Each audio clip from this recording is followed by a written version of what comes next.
మిత్రులారా మిత్రులారా అందరికీ నమస్తే.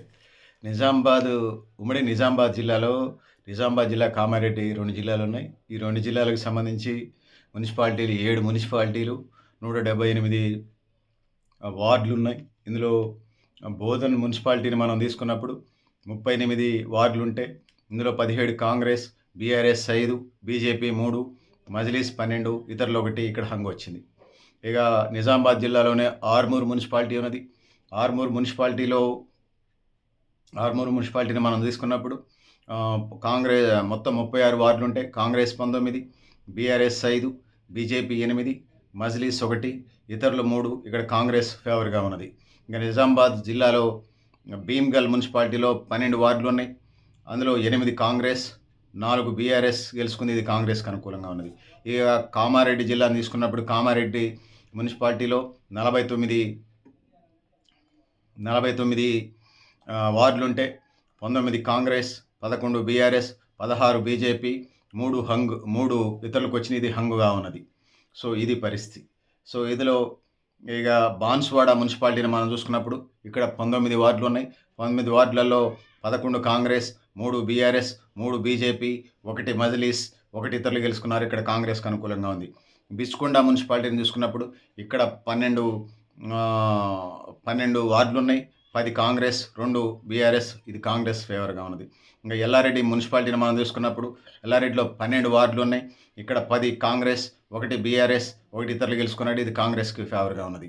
ఇక తీసుకుంటే ఇంకా మనం తీసుకున్నప్పుడు రంగారెడ్డి జిల్లాని మనం తీసుకున్నప్పుడు రంగారెడ్డి జిల్లాలో అంటే ఉమ్మడి రంగారెడ్డి జిల్లాలో 13 మున్సిపాలిటీలు, 294 వార్డులు ఉన్నాయి.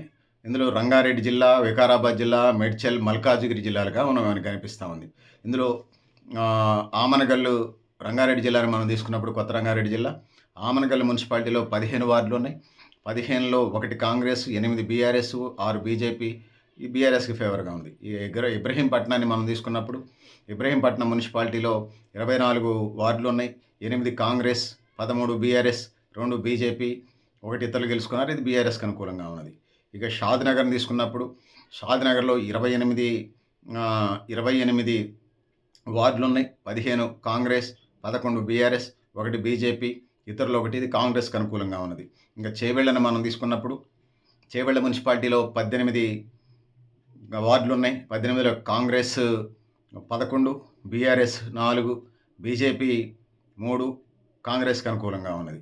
దాని తర్వాత చేవెళ్ళ తర్వాత మైనాబాద్ని మనం తీసుకున్నప్పుడు మైనాబాద్లో మొత్తం 26 వార్డులు ఉన్నాయి. అందులో 10 కాంగ్రెస్, 7 బీఆర్ఎస్, 4 బీజేపీ, ఇతరులు 5 ఉన్నారు. ఇది కాంగ్రెస్కి అనుకూలంగానే ఉన్నది. ఇక శంకరపల్లిని మనం తీసుకున్నప్పుడు శంకరపల్లి మున్సిపాలిటీలో మొత్తం 15 వార్డులు ఉన్నాయి. 15లో 9 కాంగ్రెస్, 4 బీఆర్ఎస్, 2 ఇతరులకి, ఇది కాంగ్రెస్ ఫేవర్గా ఉన్నది. వికారాబాద్ జిల్లాలో వికారాబాద్ మున్సిపాలిటీలో మొత్తం 34 వార్డులు ఉన్నాయి. ఇక్కడ 17 కాంగ్రెస్, 11 బీఆర్ఎస్, 4 బీజేపీ, 1 మజ్లిస్, ఇతరులు 1 గెలుచుకున్నారు. ఇది పరిస్థితి. ఇంకా కొండగల్ తీసుకున్నప్పుడు కొండంగల్లో 12 వార్డులు ఉంటే 10 కాంగ్రెస్, 1 బీఆర్ఎస్, మజ్లిస్ 1 కాంగ్రెస్కి ఫేవర్గా ఉన్నది. ఇంకా పరిగిని తీసుకున్నప్పుడు పరిగిలో 18 వార్డులు ఉన్నాయి. 8 కాంగ్రెస్, 8 బీఆర్ఎస్తోనే ఉన్నది. ఇతరులు 2 ఉన్నారు. ఇది కాంగ్రెస్ ఫేవర్గా ఉన్నది. ఇంకా తాండూరు మున్సిపాలిటీని మనం తీసుకున్నప్పుడు తాండూరు మున్సిపాలిటీలో మొత్తం 36 వార్డులు ఉంటే 19 కాంగ్రెస్, 12 బీఆర్ఎస్, 3 బీజేపీ, మజ్లిస్ 1, ఇతరులు 1, ఇది కాంగ్రెస్కి అనుకూలంగా ఉంది. ఇంకా మేడ్చల్ రంగారెడ్డిలో అలియాబాద్ తీసుకున్నప్పుడు ఇక్కడ 20 వార్డులు ఉన్నాయి. 20 వార్డులలో 8 కాంగ్రెస్, 7 బీఆర్ఎస్, 3 బీజేపీ, ఇతరులు 2, ఇది కాంగ్రెస్కి అనుకూలంగా ఉంది. ఈ మల్కాజిగిరి జిల్లాని మనం తీసుకున్నప్పుడు ఎల్లంపేటలో 24 ఉన్నాయి వార్డులు. ఎల్లంపేట మున్సిపాలిటీలో 8 కాంగ్రెస్, 12 బీఆర్ఎస్, 4 బీజేపీ హంగ్ ఉన్నది ఇక్కడ. ఇంకా మూడుచింతలపల్లి తీసుకున్నప్పుడు మల్కాజిగిరి జిల్లాలో మూడుచింతలపల్లిలో మొత్తం 24 వార్డులు ఉంటే 9 కాంగ్రెస్, 14 బీఆర్ఎస్, 1 బీజేపీ. సో ఇది బీఆర్ఎస్కి ఫేవర్గా ఉన్నది. ఇది పరిస్థితి పెద్దలారా మిత్రులారా. సో ఇట్లాంటి పరిస్థితులు నేను తెలియజేసుకుంటా ఉన్నాను.